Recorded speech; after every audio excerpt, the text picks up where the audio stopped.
So hello everyone. ये जो video होने वाला है, ये जितने भी जो रेलवे जेई की प्रिपरेशन कर रहे, जितने भी जो रेलवे जेई एस्पिरेंट्स हैं उनके लिए बहुत ही इंपॉर्टेंट वीडियो होने वाला है।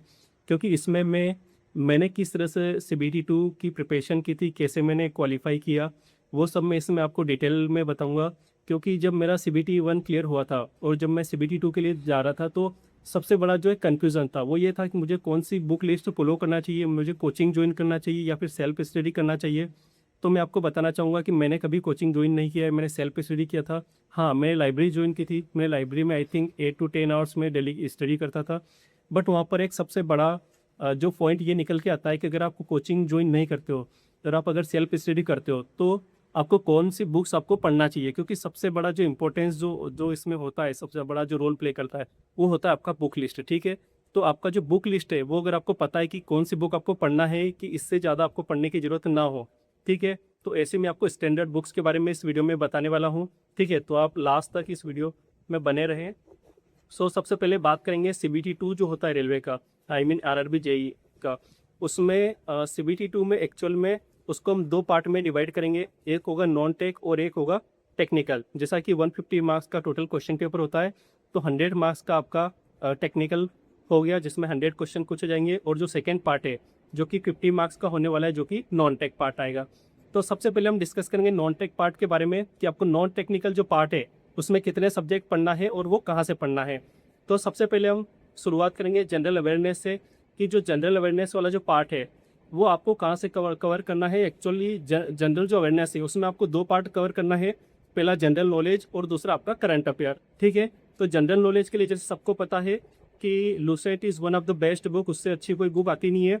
तो आप वो पढ़ लो, या फिर आपने आई थिंक की पढ़ाई होगा सीबीटी 1 के टाइम पे और उसके पहले भी अगर कोई एग्जाम दिया होगा। So I think Lucent is one of the best book, उससे अच्छी बुक नहीं है, स्पेशली फॉर जीके। उसके बाद बात करते हैं अपन करंट अफेयर की। तो करंट अफेयर के लिए अभी जो सबसे ज़्यादा जो मार्केट में चलती है वो है आपका स्पीडी। ठीक है, आप स्पीडी ले लो और स्पीडी से आपका करंट अफेयर कवर हो जाएगा। ठीक है, और वो भी लास्ट एक साल का करंट अफेयर आपको कवर करना है। उसके बाद बात करेंगे अपन इन्वायरमेंट की। एनवायरमेंट के लिए वैसे बहुत सारी बुक्स आपको मिल जाएगी मार्केट में, लेकिन मैंने जो फॉलो किया था, और आई थिंक क्योंकि इतना ज़्यादा टाइम होता नहीं है जेई, जैसे अभी जो आपका जो सीबीटी 2 होने वाला है उसके लिए आपके पास इतना ज़्यादा टाइम नहीं का बहुत सारी बुक्स पढ़ने। जो मैं केवल एक ही बुक आपको बताऊंगा, जो अगर आपने पढ़ ली तो आपका उसमें इन्वायरमेंट पूरा कवर हो जाएगा। क्योंकि इन्वायरमेंट में आपको थ्योरी प्लस एमसीक्यूज दोनों करना है। केवल अगर आप थ्योरी लगा के जाओ, पढ़ के जा रहे हो, कोई मतलब नहीं है। आपको थ्योरी प्लस एमसीक्यूज दोनों करना है। एक ऐसा स्टैंडर्ड बुक जिससे आपका दोनों कवर हो जाए और कम टाइम में हो जाए, मतलब पतली बुक हो, दोनों कवर भी हो जाए, आपका कुछ छूटे बना। तो ऐसी जो बुक आती है वो आपकी घटना चक्र है। ठीक है, तो आप घटना चक्र ले लो, उसमें आपको थ्योरी प्लस एमसीक्यूज दोनों मिल जाएंगे। ठीक है, तो उसमें सारे ही टॉपिक जो आपका सिलेबस में दिए हुए वो सब उसमें कवर किए हुए हैं। ठीक है, तो घटना चक्र I think one of the best book for the environment. तब हम बात करेंगे फिजिक्स और केमिस्ट्री के लिए। सो आई थिंक कि फिजिक्स और केमिस्ट्री के लिए जैसा कि सिलेबस में मेंशन है कि अप टू 10th क्लास तक का आपका जो सिलेबस है वो आपको पढ़ना है। ठीक है, तो अप टू 10th क्लास में आप ये मान के चलो कि जो सीबीटी 2 में जो क्वेश्चंस आने वाले हैं स्पेशली फिजिक्स और केमिस्ट्री से, वो आपका डायरेक्टली एनसीईआरटी से क्वेश्चंस पूछे जाते हैं। ठीक है, तो आप कोई भी वीडियो, आप जैसे यूट्यूब पे कोई भी जो जो भी आप वीडियो मतलब आपने फॉलो किया हो पास में, जो भी चैनल आपने जिससे भी वीडियोस देखे हो, उसमें आप एनसीईआरटी का जो पार्ट है वो अगर आपने पढ़ा है that is well and good. नहीं पढ़ा है तो आप एनसीईआरटी का ऐसा कुछ वीडियो आप सर्च करोगे यूट्यूब पे तो आपको मिल जाएगा। ठीक है, या फिर आप सीधे एनसीईआरटी की जो बुक्स होती है उसमें जो पीछे जो क्वेश्चंस होते हैं वो क्वेश्चंस लगा लो, आपका अब उसका थ्योरी पढ़ लो तो आपका हो जाएगा। So I mean to say that कि आपको 9th और 10th का जो स्पेशली एनसीईआरटी वाला जो साइंस वाला जो पोर्शन है जिसमें फिजिक्स और केमिस्ट्री गिवन है वो आपको कवर करना है। ठीक है, उसके बाद हम बात करते हैं इसमें कंप्यूटर वाला जो पार्ट है, जो कंप्यूटर आना है उससे रिलेटेड, कि कंप्यूटर आपको किससे पढ़ना है। तो कंप्यूटर के लिए भी बहुत सारी बुक्स है, बहुत सारे कोचिंग इंस्टीट्यूट है, लेकिन एक कोई बुक अगर मैं सजेस्ट करना चाहूँ जो अगर आप पढ़ो और उसमें आपका हो जाए ऑलमोस्ट मोस्ट जो जितना भी जो पार्ट है आपका सिलेबस का वो कवर हो जाए, तो वैसे आप देखोगे तो परीक्षा दाम की one of the best book होती है कंप्यूटर के लिए, वो आप पढ़ सकते हो थ्योरी के लिए।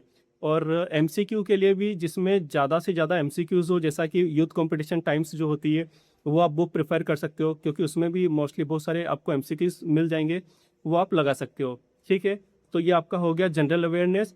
केमिस्ट्री एंड फिजिक्स, उसके बाद में हो गया आपका इन्वायरमेंट, ठीक है। और सो अब हम बात करेंगे पार्ट 2 की, जो कि आपका टेक्निकल होने वाला है। टेक्निकल में आपको टोटल पता है कि 100 क्वेश्चंस आपको आने वाले हैं। तो यहाँ पे जो मैकेनिकल वाले जितने भी जो स्टूडेंट हैं जो कि आरआरबी जेईई सीबीटी 2 का एग्ज़ाम देने वाले हैं, उनके लिए मैं केवल 3, वैसे तो 2 ही बुक सजेस्ट करूँगा। अगर आपने 2 बुक पढ़ ली तो आपको उसमें से 90 प्लस, मतलब 90% से ज़्यादा आपका जो क्वेश्चंस जो है वो सीधे सीधे उसमें से आपको देखने को मिल जाएगा, क्योंकि उसमें जितना भी आपका जो सिलेबस गिवन है वो सारे उसके अंदर सारे टॉपिक्स और उसके एमसीक्यूज आपको दिए हुए। तो उसमें सबसे पहले आपको क्या करना है कि मैकेनिकल के लिए एक बुक आती है आर एस कुर्मी एंड जेके गुप्ता की, जो कि सबसे बेसिक बुक होती है। वो अगर आपने लगा ली तो आई थिंक दैट कि आपका उसमें शायद 6000 प्लस क्वेश्चन आते हैं। आप सर्च कर लेना गूगल पे, वो मिल जाएगी आपको। तो उससे आपका जो पूरा जो बेसिक जो है वो पूरा उसमें कवर हो जाएगा।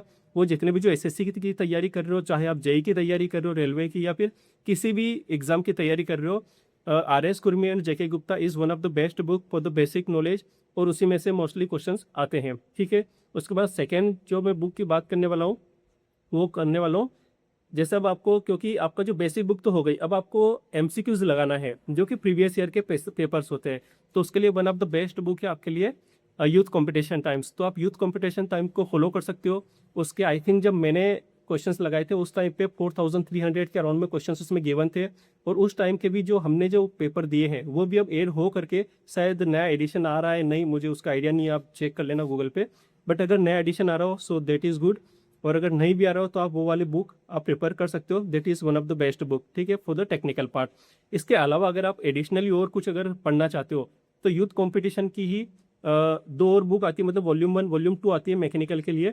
35,125 के अराउंड आई थिंक इतने ही कुछ उसमें क्वेश्चन आते हैं। वो आप बुक लगा सकते हो, that is also one of the best book. But आपको इससे ज़्यादा पढ़ने की जरूरत नहीं है। एज आई सेड दैट कि आपको आर एस कुर्मी और जेके गुप्ता 6000 क्वेश्चंस लगा लेना है। इसमें आपको थ्योरी भी उसी के अंदर गिवन है, थ्योरी थोड़ा सा कम गिवन है उसमें, पर आपको उसमें एमसीक्यूज बहुत सारे आपको मिल जाएंगे, ठीक है। तो उतना आपने लगा लिया तो इतने में आपका काम हो जाएगा। उसके अलावा जैसे मैंने आपको बताया कि प्रीवियस ईयर के जो क्वेश्चन है वो आप यूथ कॉम्पिटिशन उसके लिए फॉलो कर सकते हो, सो देट इज़ इनफ।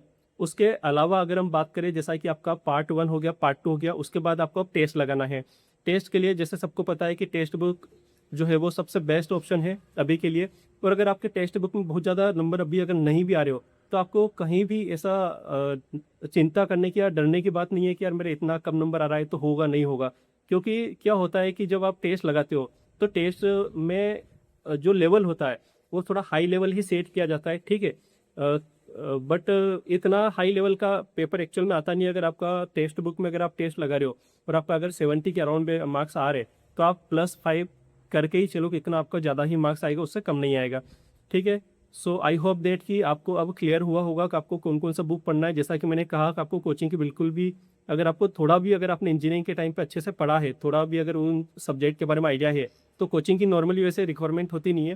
क्योंकि मेरे साथ में जो मेरे ही जो फ्रेंड्स जो थे जिन्होंने कोचिंग लगाया था, उनसे मैंने जब बात किया तो उन्होंने अपना जो एक्सपीरियंस बताया, तो उन्होंने कहा कि नहीं, एक्चुअल में जो स्टैंडर्ड बुक्स है वो आप पढ़ो, लाइब्रेरी ज्वाइन कर लो, that is one of the best option.